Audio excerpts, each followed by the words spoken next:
Hi, this is Laurie Letzo, your Biz Insight guide. Today we're going to talk about your business, and we are doing our example today with Ann's Advertising Agency. How to record and enter expenses in QuickBooks Online. The story so far is that you've got to get your invoices for your items that you've already paid for, and you want to be able to enter that into QuickBooks. This is the process to do that. On the left-hand side, you will see a tab, Expenses. Click on the expenses, and then right next to that will be a tab called Vendors.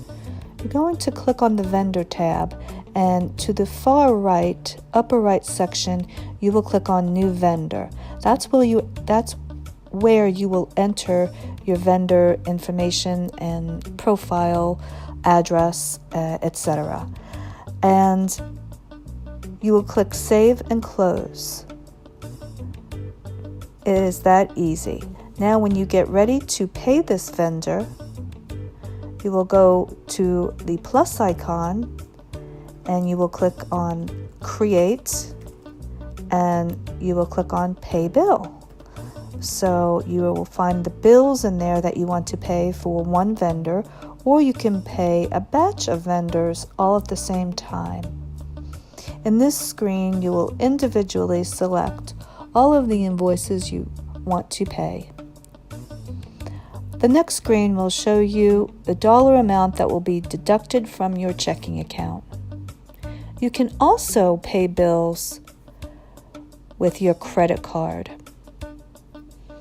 and you will click on the credit card account in the lower part of your screen. After you are done selecting your bills, you click Pay Bills and then click Done, and it will prompt you to run checks. If you're paying bills online, you can check the box Not to print checks. It is that simple. For more information on how to use QuickBooks Online for your business, please send a comment below, and we will be happy to respond back to you and answer your questions. Thank you for joining us. This is Laurie Letzo, your Business Insight Guide.